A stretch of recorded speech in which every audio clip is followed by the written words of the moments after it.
जय राम श्री राम जय जय राम। सच्चिदानंद भगवान की जय।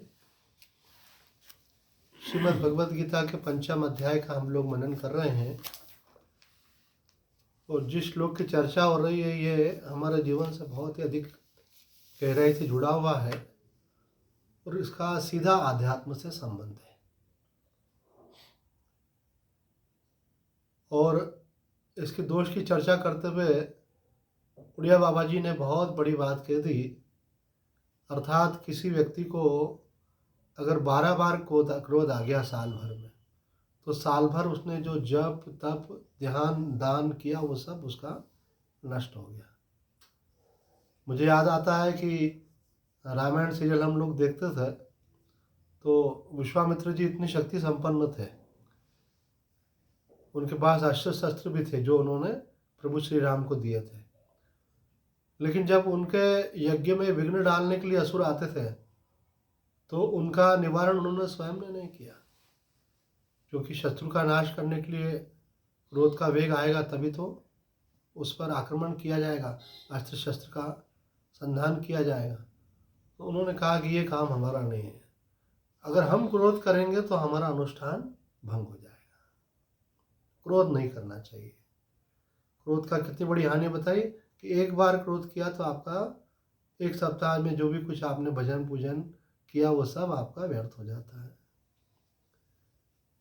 मैं भी एक बार सोच रहा था कि जो दादा गुरु जी थे उन्होंने अपने जब गुरुदेव की खोज की, अर्थात जगत गुरु शंकराचार्य स्वामी ब्रह्मानंद जी महाराज जो कि वर्तमान शंकराचार्य के गुरुदेव हैं और अखंडानंद जी महाराज वृंदावन वाले उनके भी गुरुदेव, वो जब खोज में निकले, कितने बड़े महापुरुष होंगे हम सोच सकते हैं जिनके शरण में ऐसे बड़े सिद्ध महापुरुष गए। तो उन्होंने गुरु की खोज में 2 बातों का स्मरण रखा कि मुझे ऐसे गुरु की खोज करनी है। तो काम और क्रोध, इन 2 बातों को लिया उन्होंने, अर्थात जो वासना से रहित है, बाल ब्रह्मचारी है, और दूसरा कि जो क्रोध नहीं करता, जिसने क्रोध पर विजय प्राप्त कर ली। तो आपको बताया था कल प्रसंग, उसको विस्तार नहीं करेंगे। तो ये दोनों बातें जो हैं, इसके साथ बाकी चीज़ें भी ले लेना चाहिए क्योंकि ये सब विकार एक दूसरे से जुड़े हुए हैं, लेकिन प्रधानता से यहाँ पे भगवान ने शक्नोति है वह यह सोडुम प्राक शरीर विमोक्षणात् काम क्रोधोद्भवम वेगम सयुक्त स सुखी नर। भगवान ने कहा शरीर छूटने के पहले पहले आपको इन पर विजय प्राप्त करनी है, तभी आप वास्तव में योगी कहलाएंगे और तभी आप वास्तव में सुखी कहलाएंगे। कल हमने देखा था कि बाबा ने बताया कि जब शरीर में क्रोध आता है तो शरीर में क्या चिन्ह प्रकट होते हैं। इस प्रसंग को आज हम आगे बढ़ाएंगे, पूरा अगले श्लोक पे नहीं जाएंगे क्योंकि बहुत महत्वपूर्ण बातें महापुरुषों ने कही हैं इस विषय में। अगला प्रश्न उठाया है कि काम क्रोध आदि को किस साधन से रोका जा सकता है। बहुत जरूरी है, ये जान तो लिया हमने कि भाई नहीं करना चाहिए, लेकिन रोकने का उपाय क्या है। तो उड़िया बाबा जी कहते हैं काम क्रोध आदि केवल विचार से ही रोके जा सकते हैं। यदि काम क्रोध आदि की वृत्ति हो तो समझें कि मेरी देह में अहम बुद्धि हो गई है। देखो, ज्ञान मार्ग के साधक में प्रधान बात क्या है कि देह भाव से मुक्त होना है, मैं शरीर नहीं हूँ। तो साधक ऐसा सोचता है कि ये तो अंतःकरण की वृत्ति और मैं इसका साक्षी हूँ। ऐसा नहीं होना। क्या चाहिए? होना ये चाहिए उसके अंदर, है ना। लिखने का काम तो बाद में भी कर सकते हैं, सत्संग के समय सुनना चाहिए ध्यान से। वीडियो इसीलिए रिकॉर्ड करके भेजते हैं ताकि बाद में आप सुने, तो एकाग्रता पूरी आपकी जब हमारी तरफ देखेंगे तो बनेगी उससे। तो यहाँ कह रहे हैं कि साधक, जो ज्ञान मार्ग का साधक है, उसका आरंभ कहाँ से होता है, बिगनिंग कहाँ से है। तो आदि शंकराचार्य महाराज कहते हैं विवेक से उसकी बिगनिंग है। तो विवेक का मतलब क्या है कि मैं शरीर नहीं हूँ, मैं आत्मा हूँ, है ना। शरीर और आत्मा का पृथकीकरण, ये विवेक कहलाता है। तो इसका मतलब है कि आप पहले स्टेप को भी पार नहीं कर पाए। अब भाई पहले स्टेप पे जाएंगे तो फिर दूसरी भी आएगी, फिर वैराग्य आएगा, फिर शम दम तितिक्षा उपरति श्रद्धा समाधान आएंगे, उसके बाद फिर मुमुक्षा है, और उसके बाद फिर वेदांत के श्रवण, गुरु के पास जाकर ज्ञान के श्रवण की बात है, फिर मनन की बात है, फिर ध्यान की बात है, और उसके बाद फिर उसमें स्थित होने की बात है। तो बोले भाई पहली क्लास पास ही नहीं करी तो आप पीएचडी कैसे करोगे भाई? पहली क्लास कौन सी है? विवेक आपका प्रखर होना चाहिए। विवेक पे बहुत जोर दिया है ना। युग पुरुष जी महाराज से भी हमने एक बार जिज्ञासा की थी कि महाराज जी आप जनसभा में वेदांत का उपदेश करते हैं, हम भी करते हैं, हम तो उन्हीं के अनुयायी एक प्रकार से। तो महाराज जी ऐसा शास्त्रों में कहा है कि जो ज्ञान का अधिकारी होता है उसी को वस्तु की प्राप्ति होती है। तो क्या आप ऐसा समझते हैं कि सब ज्ञान के अधिकारी हैं? तो महाराज जी ने कहा हम अधिकारी में दो बातों का प्रधानता से विचार करते हैं। एक तो मनुष्य का विवेक, उसका जगवा होना चाहिए, और दूसरा उसके अंदर मुमुक्षा होनी चाहिए, मुक्त होने की इच्छा होनी चाहिए। इच्छा होगी तो बाकी चीज़ें अपने आप आएंगी। दूसरी बात, अगर कोई अधिकारी नहीं होगा और अगर समझ नहीं पा रहा है, ग्रहण नहीं कर पा रहा है, तो वो खुद आकर के प्रश्न पूछेगा, तो उसकी पात्रता के अनुसार उसको मार्गदर्शन दिया जाएगा। लेकिन जो उत्तम साधक है उसको क्यों वंचित रखा जाए? ये भगवान श्री कृष्ण की शैली है। भगवान श्री कृष्ण ने गीता में अर्जुन के शोक का निवारण जो करना था उसका उपाय क्या बताया? भगवान ने सबसे पहले सांख्य योग का उपदेश किया, उसके बाद में भक्ति और कर्म और सब बातें बाद में आई हैं, उसके बाद कर्मयोग आया, उसके बाद भक्ति योग आया। तो भगवान ने सबसे पहले जो सबसे श्रेष्ठ चीज़ थी वो बात कही कि अगर काम बनता हो तो इसी से बन जाए, अगर उत्तम अधिकारी है तो, और नहीं है तो फिर यात्रा करते हुए आगे बढ़े, फिर निष्काम कर्म करते हुए बढ़े, फिर उपासना करते हुए आगे बढ़े। तो भगवान ने वो बात कही कि जो बात अगर समझ में आए तो एक बार में काम बन जाए। और मैं हुई आत्मा तो शोक किस बात का, जब मैं शरीर हुई नहीं तो मेरा संसार से संबंध क्या, फिर जीवन मृत्यु कहाँ। तो यहाँ भी हम देखते हैं कि ज्ञान की प्रधानता ली गई हमारे शास्त्रों में। तो यहाँ भी बाबा कह रहे हैं कि भाई ये आपको ध्यान देना है कि आप ज्ञान मार्ग के साधक हैं। आपको क्रोध आता है क्या? बोले आता है ना। तो बोले आपके अभी शुरुआत ही ढंग से नहीं हुई है एक प्रकार से देखा जाए तो बोले शुरुआत की गलती कर रहे हैं आप अभी। और फिर आपको इतना बड़ा उसका प्रतिफल बता दिया कि अगर करते हैं तो उसका मतलब क्या, आपका किया कराया सब पानी फिर जाएगा। इसलिए वन शुड बी अवेयर क्रोध के विषय में। एक व्यक्ति ने ऐसा बोला कि हमारे गुरुदेव की संन्यास जयंती थी, तो गुरुदेव ने बड़ा प्रवचन किया कि क्रोध नहीं करना चाहिए साधक को। तो मैंने उसी समय क्रोध पूर्वक संकल्प किया कि आज से क्रोध नहीं करूँगा मैंने बोला अरे वाह, शब्द ये नहीं बोले लेकिन जो स्टाइल थी उनकी ऐसी थी कि बोला, मैंने कहा आज से क्रोध नहीं करूँगा। तो मैंने बोला ये भी तो क्रोध है आपका। मैंने कहा याद टिकने वाला नहीं है, ये आवेश से करने वाली चीज़ नहीं है, ये विवेक से करने वाली चीज़ है। आपको अंदर में निश्चय करना होगा, दृढ़ता लानी होगी। संसार को झूठा मान लिया तो फिर कोई भी अनुकूल प्रतिकूल का प्रभाव आप पे इतना अधिक क्यों हो रहा है? तो ये सब प्रेरणा करने के लिए कही जाती है और आइडियल बातें होती हैं। कई लोग सोचते हैं कि भाई हमने सुन लिया, उसके बाद हमारे अंदर पूरा का पूरा नहीं आया तो सब साधना ही छोड़ दें। कई लोग फिर डिप्रेशन की तरफ जाते हैं, निराशा की तरफ जाते हैं, कई लोग का उत्साह भंग हो जाता है। लेकिन इसका उपदेश में प्रेरणा देने का उद्देश्य ये नहीं रहता है कि आप और माइनस में चले जाएं, बल्कि ये रहता है कि अब हम करेंगे, अब हम सावधानी पूर्वक क्रोध का त्याग करेंगे। ऐसा तो कैसे करना है? तो स्वामी जी बतला रहे हैं हमको कि काम और क्रोध को कैसे त्यागना है। काम और क्रोध आदि की वृत्ति हो तो समझे कि मेरी देह में अहम बुद्धि हो गई है, क्योंकि देह में अहम बुद्धि हुए बिना क्रोध नहीं आ सकता। जिसे जो वस्तु प्रिय है वह उसका काम है और उसे छोड़ देना ही उसकी बहादुरी है ना। जिसको जिसमें अत्यधिक प्रेम है उसके लिए वो क्या, उसका काम है, मतलब वो उसकी वासना है, कामना है। जैसे यदि स्त्री के प्रति आकर्षण है तो उसकी निवृत्ति के भी उपाय करना चाहिए। एक आयु के बाद मानो बच्चों को तो ये चीज़ें नहीं रहती, बड़े हो जाए तो फिर प्रकृति के हिसाब से ये भी जागृत होता है। तो कहते हैं यदि स्त्री के प्रति आकर्षण तो उसकी निवृत्ति के लिए 3 उपाय करने चाहिए। एक तो स्त्री की ओर जानबूझकर नहीं देखें, दूसरी बात उससे बात न करें, और तीसरा उसका चिंतन न करें, है ना। मतलब आपका कोई प्रयोजन नहीं फिर भी आप क्यों बात कर रहे हैं? कोई काम होगा तो करेंगे, समाज में रहते हैं तो, पर बिना प्रयोजन अपन आकर्षित हो रहे हैं तो बात कर रहे हैं। तो बोले बात नहीं करें, और फिर बात करेंगे ज़्यादा इंटरेस्ट लेंगे तो बाद में क्या होगा, चिंतन चलेगा। तो काम भाव से चिंतन जो है वो हानिकारक है। साधक को समझ में आया तय करे, आकर्षण के भाव से चिंतन हो रहा है, मतलब मैं गलत दिशा में जा रहा हूँ। और एक नियम तो बड़ा महात्माओं में प्रचलित है कि अगर आपको ब्रह्मचारी जीवन का निर्वाह करना है तो आपको चाहिए कि एकांत में स्त्री से बात न करें।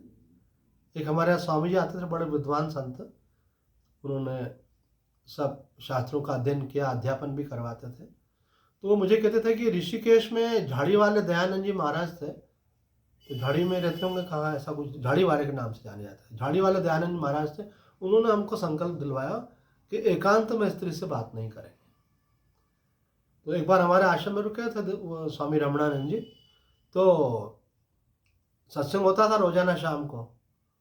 तो मैंने कहा महाराज जी, आपका और मेरा उद्बोधन है और मैं स्नान करने के लिए जा रहा हूँ और कुछ भक्त लोग आ गए हैं बाहर, तो आप बाहर जाकर बैठें, 5 मिनट में मैं भी स्नान करके आता हूँ। तो वो हॉल की तरफ गए और देखा कि एक माता जी आई हुई है और वापस लौट के आए।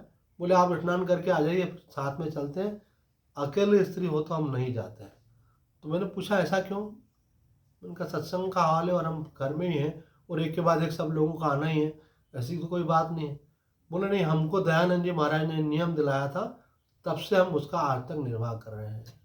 ऐसे हमको भी जब महात्मा जी ने एक ने पीले वस्त्र दिए थे तो उन्होंने हमको यही कहा था कि अगर इस जीवन का निष्ठापूर्वक पालन करना चाहते हो तो एकांत में स्त्री से वार्तालाप नहीं करना।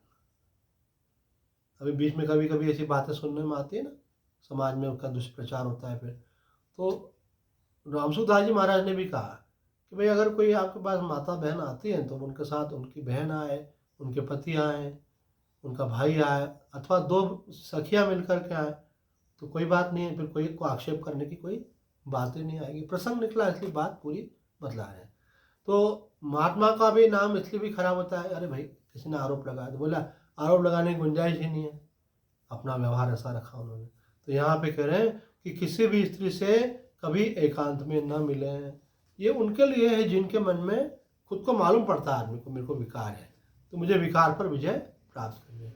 अब कोई सिद्ध हो गया, उसके लिए तो स्त्री और पुरुष का भेद ही खत्म हो गया, उनके अंदर भाव ही नहीं आएंगे ऐसे। तो यहाँ कहने का मतलब है कि साधक को इस प्रकार की सावधानी रखना चाहिए। हमारे शास्त्रों ने आसना को बड़ा प्रबल माना है, तो इसलिए एक श्लोक यहाँ पे बाबा बोल रहे हैं, मात्रा स्वस्था दुहित्रा वा न विविक्ता सनो भवेत बलवान इंद्रिय ग्रामो विद्वान समपि कर्षति।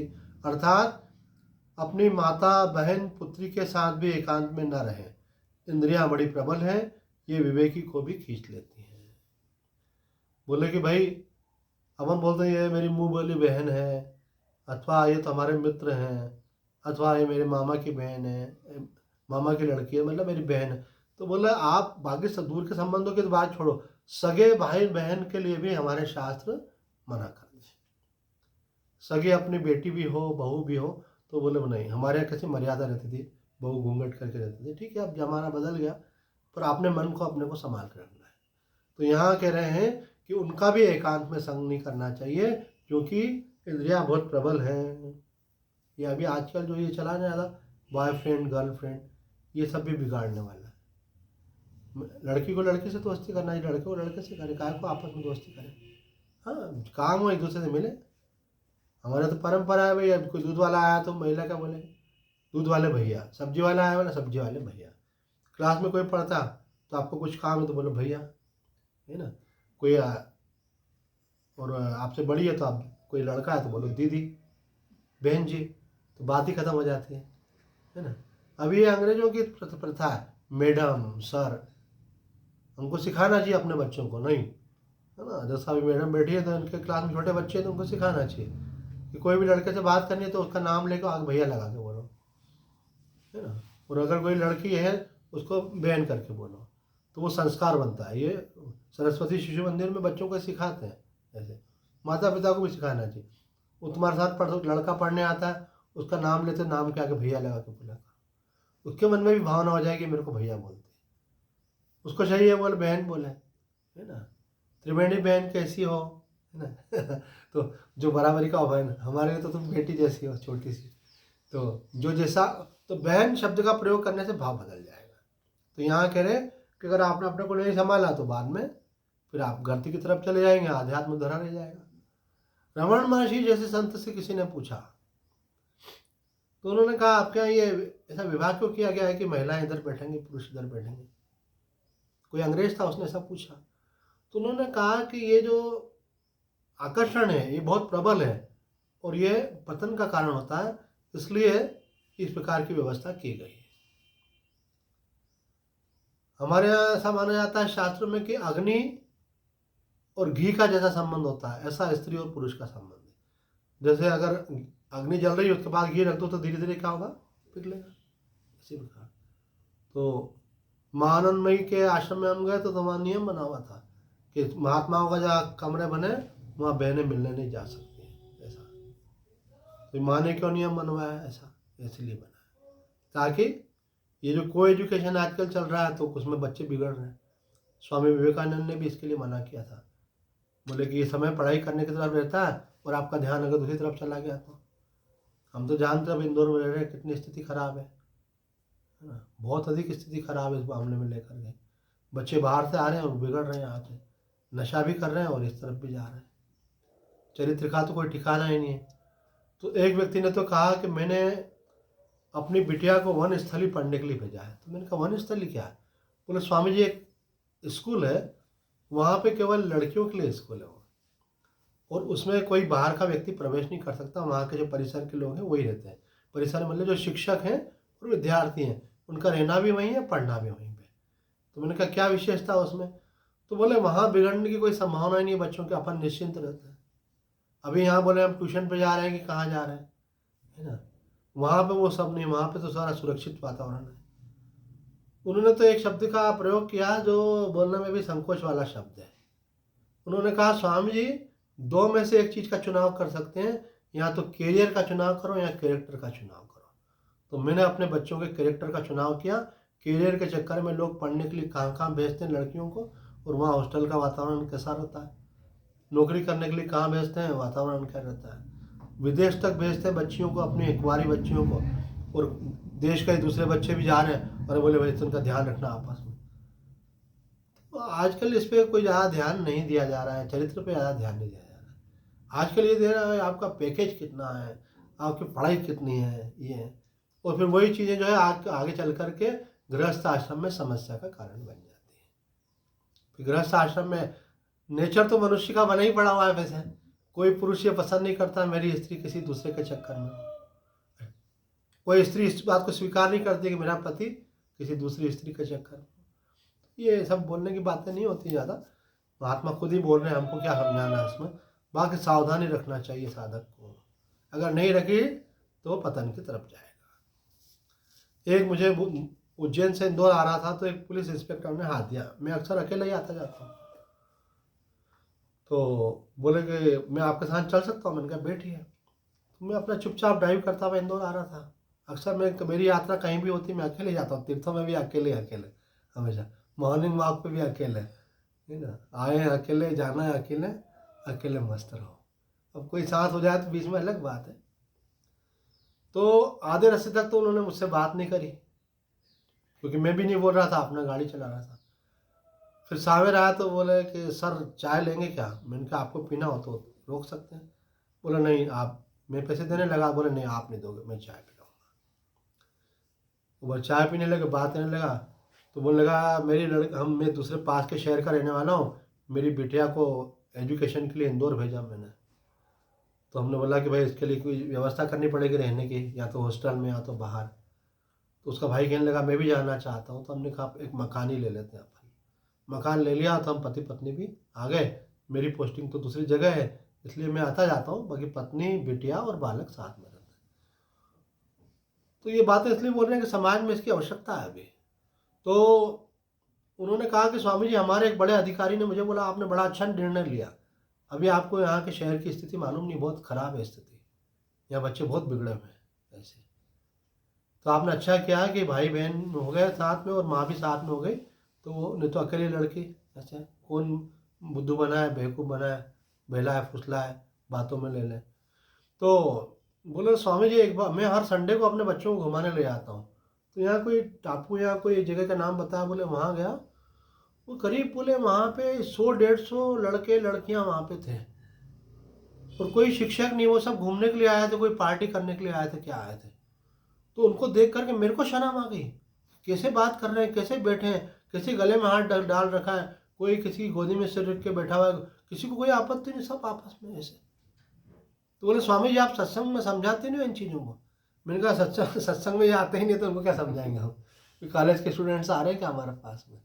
लेकिन आप लोग आते हैं तो आप लोगों के निकट में जो भी है उनको समझाना चाहिए कि ये समय अपने पढ़ाई में ध्यान लगाएंगे तो आगे करियर बनेगा, और अगर इस तरफ चले गए तो करियर से भी वंचित हो जाएंगे और आध्यात्म से भी वंचित हो जाएंगे और सांसारिक जीवन भी आपका बिगड़ जाएगा। तो संयमी जीवन होना चाहिए। हमारे यहाँ कहा है कि ब्रह्मचर्य आश्रम संयमी आश्रम होता है। उस समय विद्या अध्ययन और गुरु की सेवा। गृहस्थ आश्रम उसका सफल होता है जिसका ब्रह्मचर्य आश्रम सफल है। तो फिर नहीं तो गृहस्थ आश्रम बिगड़ जाएगा आदमी का। गृहस्थ बिगड़ जाएगा तो वानप्रस्थ में जाएगा ही क्या, उसकी तो वासना ही अधूरी रह गई, उसमें से निवारण नहीं हुआ, उसका मन ही नहीं हट पाया। तो ये अभी जो बहुत सारे डाइवर्स के केसेस भी बहुत बढ़ रहे हैं। अपन ने जो अपने कल्चर को छोड़ दिया है और विदेशी कल्चर को अपना लिया है, तो उसी कारण से क्या हो रहा है, परिवारों में भी असंतोष होने लगा। चलो हम विषय पे, हमारा प्रमुख विषय ये नहीं है पर प्रसंगवश ये बात निकली इसलिए बता रहे थे। तो यहाँ पे कहा है कि माता बहन पुत्री के साथ भी एकांत में न रहें, इंद्रियां बड़ी प्रबल है, ये विवेकी को भी खींच लेती हैं। इसलिए प्रिय और अप्रिय वस्तु का दर्शन, वर्णन और चिंतन न करना ही काम क्रोध से बचने का उपाय है। यानी जो कोई वस्तु अपने को अप्रिय है, अगर उसको आप देखेंगे अथवा उसके बारे में बात करेंगे अथवा उसके बारे में सोचेंगे तो आपको गुस्सा आ जाएगा। भाई मुझे पसंद ही नहीं है वो बात, तो मैं उसके बारे में सोचूं ही क्यों, उसको देखूं ही क्यों, और उसके बारे में सोचूं ही क्यों। उधर से अपने मन को हटा लेना चाहिए। ये प्रत्याहार का मतलब होता है इंद्रियों को वहाँ से हटा लेना। जो चीज़ अपने को पसंद नहीं है उधर से ध्यान हटा लो, अपनी इंद्रियों को हटा लो, मन को हटा लो, तो अपने आप चिंतन होगा ही नहीं उसका। और अगर कोई चीज़ प्रिय है उसका अगर चिंतन करोगे आप तो उसमें कामना बढ़ती जाएगी। भगवान ने कहा ध्याय तो विषयान पुंसा संगम तेषु बजायते संगात संजायते कामा। अगर किसी भी विषय का चिंतन करते हैं तो धीरे धीरे उसमें आसक्ति होती है। बार बार किसी की बात करो ना सुख बुद्धि से, देखो ये काम आता कहाँ से है। पहले आप ऐसा मानते हो कि संसार की अमुक वस्तु में सुख है, और उसका बार बार जब आप चिंतन करते हो तो आपके मन में उसको प्राप्त करने की कामना आ जाती है। तो आप बार बार चिंतन ही नहीं करोगे तो कामना आएगी कहाँ से। स्वामी जी कहते हैं स्फुरण उठने पे सावधान हो जाना चाहिए। जैसे अंदर से स्फुरण उठा, बोलो नहीं मैं साधक हूँ, मुझे इस तरफ जाना ही नहीं, मेरे जीवन का लक्ष्य दूसरा है, तुरंत हटा लो। एक बार आप उसका चिंतन करने लगे, आपके अंदर वेग उठ गया, तो फिर उस वेग को संभालना कठिन होगा। वेग को उठने ही मत दो, चाहे वो क्रोध का हो चाहे काम का हो। वेग उठ जाएगा तो उसके बाद फिर उसको नियंत्रण करने की बात आएगी। पर नियंत्रण करने की जरूरत ही क्यों पड़े। आपके अंदर जैसे स्फुरना हो, आपको संभावना लगे मन उधर जा रहा है, उधर से तुरंत हटा लेना चाहिए। तो साधक के लिए नहीं है तो सभी के लिए है, क्योंकि संसार में सुखी रहना है। तो इसलिए प्रिय और अप्रिय वस्तु का दर्शन, वर्णन और चिंतन न करना ही काम क्रोध से बचने का उपाय है। अथवा अगले श्लोक में कहे अंतः सुखा आदि गुणों से संपन्न पुरुष ही उन्हें जीत सकता है। अगले श्लोक में बताएंगे जो आत्मा के सुख में रहता है, ध्यान के सुख में रहता है, सत्संग के सुख में रहता है, वैसे बच जाता है। एक स्वामी सत्यानंद जी महाराज मुंगेर वालों ने बोला कि मैंने भी इसमें बहुत ऊर्जा वेस्ट करी कि ये चिंतन नहीं करना, ये देखना नहीं और ये नहीं करना। बोले होता कुछ भी नहीं, बोले बहुत टाइम वेस्ट हो जाता है। इसका उपाय ये है कि इसके बारे में सोचो ही मत, आप अपने मन को अच्छी तरफ लगाओ। बुरी तरफ से हटाने का उपाय क्या है, अच्छी तरफ से लगाओ। यही बात हमारे गुरुदेव शंकराचार्य जी महाराज ने भी कही कि संसार की वासना से बचने का उपाय यह है कि आप अपने अंदर कोई शुभ वासना पैदा कर लो। आपको समय नहीं रहेगा तो बोले समय आपको फालतू मिलेगा तो फालतू चिंतन होगा। आप अपने मन को अच्छी चीज़ों से इतना भर लो कि गलत चीज़ों को घुसने का मौका ही नहीं मिले। स्वामी दयानंद जी महाराज बड़े उच्च कोटि के ब्रह्मचारी माने जाते थे, आर्य समाज के संस्थापक स्वामी जी। तो एक बहुत बड़ा पहलवान था, उन्होंने कहा कि आपकी ताकत ज़्यादा कि मेरी ताकत ज़्यादा, आजमाएंगे। बोले आजमाते हैं। बोले पानी की बाल्टी में कपड़ा डाला और निकाला, तो माताएं आपने देखा होगा उसको निचोड़ती हैं, उसके बाद फिर फटकार के वो फिर रस्सी पे डाल देती सूखने के लिए। तो उन्होंने कहा कि तुम कितनी ताकत से इसको मरोड़ करके पानी कितना निकाल सकते हो, देखो।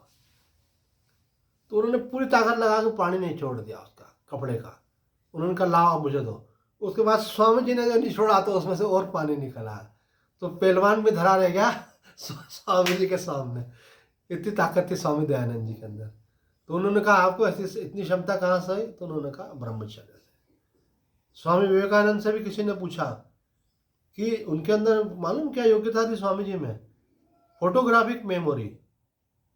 वो विदेश में गए, एक लाइब्रेरी में गए, वहाँ से इंसाइक्लोपीडिया लिया उन्होंने और यूँ पढ़ा और वापस उनको देने गए, बोले दूसरा वाला भाग देना। तो उन्होंने बोला क्या पागल जैसी बात कर रहे हो, अभी लेके गए और अभी कुछ घंटे में आपने वापस कर दिया।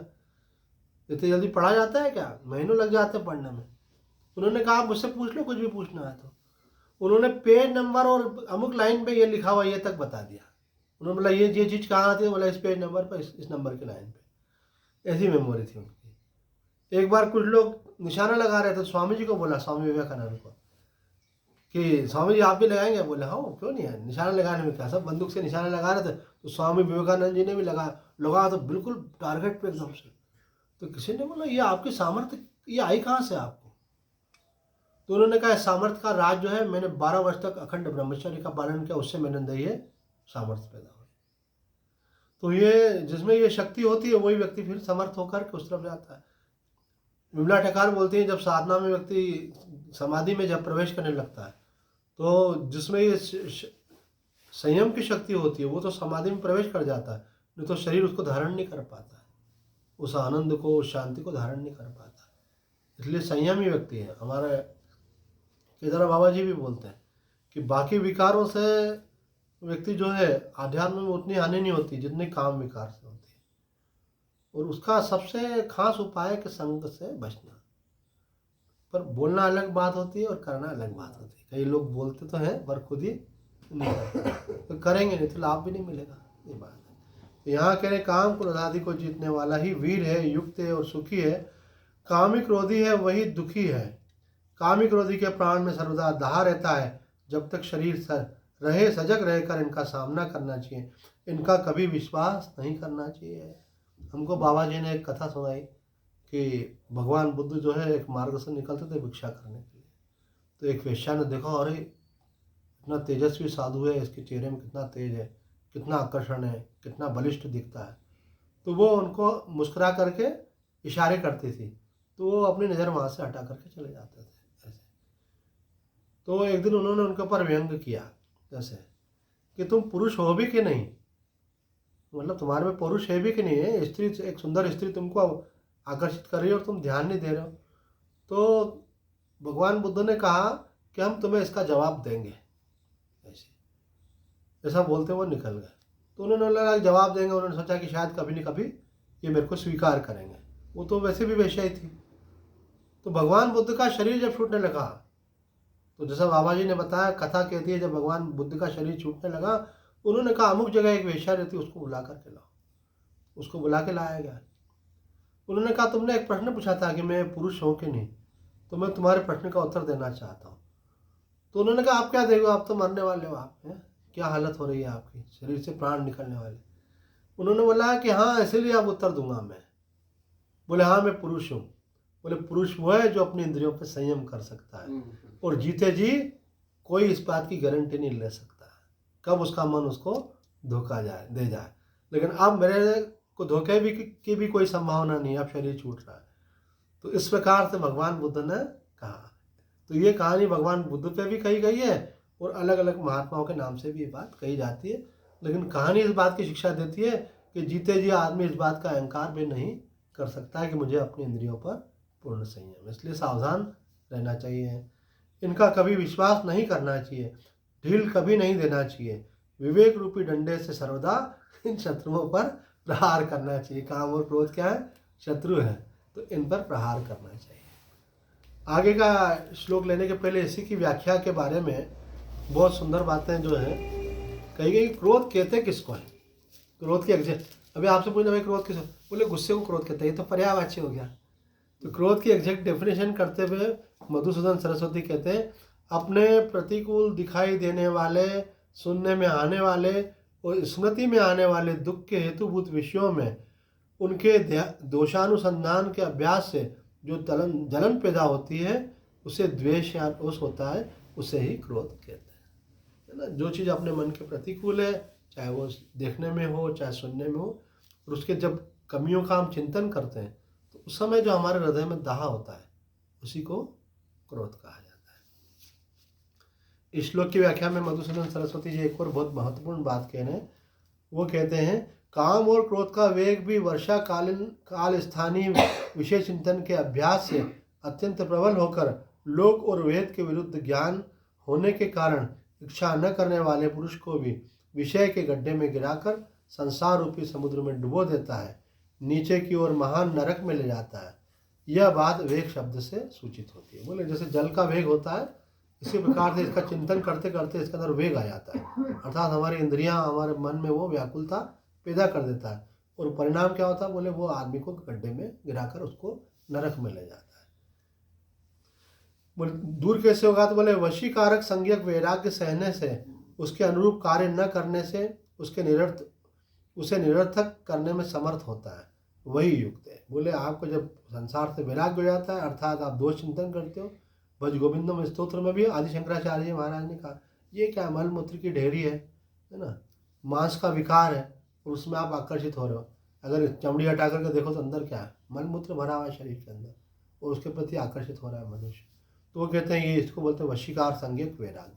तो वैराग्य होने से मनुष्य जो है उसको सहन करने में समर्थ होता है और वही योगी है और वही वास्तव में सुखी होता है। स्वामी जी ने काम से मुक्त होने के लिए बहुत सारे उपाय बताए। जैसे अभी आपको एक उपाय तो इन्होंने बताया है उड़िया बाबा जी ने, तो स्वामी जी ने 3-4 उपाय बताया।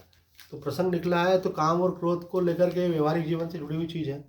तो स्वामी जी ने क्या क्या बताया देखो। ये स्वामी जी कहते हैं विवेक मनुष्य को समय समय पर भोग और संग्रह में दुख एवं दोष दर्शन कराता है, परंतु इसे महत्व देने के कारण भोग और संग्रह में मनुष्य फंस जाता है। अतः मनुष्य को चाहिए कि वह विवेक को महत्व देकर इसे स्थायी बनाए। इसी से उसकी पूर्ण स्वतंत्रता है। विवेक को स्थायी बनाकर वह राग द्वेष काम क्रोध आदि विकारों को सर्वथा समाप्त कर सकता है। तो स्वामी जी का जोर किसके ऊपर है? विवेक के ऊपर। विवेक कैसे जगता है? बोले आप सत्संग करते रहो तो आपका विवेक जगेगा, आपको लगेगा कि ये नश्वर है, क्षण भंगुर है, दुख रूप है और ये मुझसे अलग है, ये मेरा स्वरूप नहीं है। तो आपको धीरे धीरे वहाँ से आपका वृत्ति हटेगी। दूसरी बात स्वामी जी ने यहाँ पे जो उपाय बताए, काम और क्रोध के संकल्प को रोकने के उपाय, इसी नाम से स्वामी जी ने 5-6 उपाय बताए। पहले पढ़ देते हैं, फिर कल और होगा तो व्याख्या कर देंगे। अपने में काम और क्रोध को न मानना, कारण कि हम स्वयं रहने वाले और काम क्रोध आने जाने वाले, इसलिए वे हमारे साथ रहने वाले नहीं हैं। देखो स्वामी जी का इस बात के ऊपर विशेष जोर है। उनका कहना है कि किसी भी विकार को मिटाना है तो उसको अपने में स्वीकार मत करो। आप में नहीं, आप आत्मा हो, ये किसमें? अंतःकरण में। तो जब आप अपने आप को अलग कर लोगे तो उसका प्रभाव अपने आप खत्म हो जाएगा। लेकिन जब आप बोलोगे मैं कामी हूँ, मैं क्रोधी हूँ, मैं लोभी हूँ और मुझे इससे मुक्त होना है, तो आपने क्या करा? अपनी शक्ति उसको प्रदान करी। तो स्वामी जी बोलते सबसे प्रबल उपाय यह है कि आप इसको स्वीकार ही मत करो। बोले स्वीकार नहीं करेंगे तो ठीक कैसे करेंगे? बोले ठीक करने का सबसे उपाय वही है कि अपने में स्वीकार नहीं करके आप अपने आप को अलग कर लो उससे। अर्थात हम आत्मा है और ये सब अंतःकरण में, ये मुझ में नहीं है। आगे कहते हैं स्वामी जी, हम काम क्रोध को अपने से अलग रूप से ही जानते हैं। जिस वस्तु को हम अलग रूप से जानते हैं वह वस्तु अपने में नहीं होती। तीसरी बात, काम क्रोध से रहित हुआ जा सकता है। काम क्रोध वियुक्ता नाम, भगवान ने गीता के 5वें अध्याय के 26वें श्लोक में, एतेर विमुक्त 16वें अध्याय के 22वें श्लोक में इससे रहित हो सकता है, जो वास्तव में पहले से रहित ही है। आप काम और क्रोध से रहित हो सकते हैं। क्यों? क्योंकि आप वास्तव में आत्मा की दृष्टि से काम और क्रोध से सदा से रहित हो ही। चौथी बात, भगवान ने काम क्रोध को, जो राग द्वेष के स्थूल रूप है, क्षेत्र तथा प्रकृति के विकार बतलाया है। अतः ये प्रकृति में ही होते हैं, अपने में नहीं, क्योंकि स्वरूप निर्विकार है। इससे सिद्ध होता है कि काम क्रोध अपने में नहीं है। स्वामी जी का मतलब प्रधान इसके ऊपर जोर किस बात में, कि इसको अपने अंदर मत मानो। फिर निंदा करते हुए बोलते हैं भगवान कह रहे सयुक्ता स्वसुखी नरा, वो व्यक्ति युक्त है और वही सुखी है। तो यहाँ पे स्वामी जी कहते हैं अज्ञान के द्वारा जिसका ज्ञान ढका हुआ है, ऐसे मनुष्यों को भगवान ने इस अध्याय के 15वें श्लोक में जंतु शब्द से प्रयोग किया था। वो लोग जंतु हैं जिनका विवेक जो है अज्ञान के द्वारा ढका हुआ है। यहाँ पे भगवान बोल रहे हैं काम और क्रोध का वेग सहन करने में जो समर्थ है वही मनुष्य नरः शब्द से कहा है। भाव यह है कि जो काम और क्रोध के वश में है वो मनुष्य कहलाने योग्य नहीं है। जिसने काम और क्रोध पर विजय प्राप्त कर लिए वही वास्तव में नर है और शूरवीर है। वही मनुष्य कहलाने के योग्य है और वही वास्तव में शूरवीर है और वही बताया है कि सुखी है।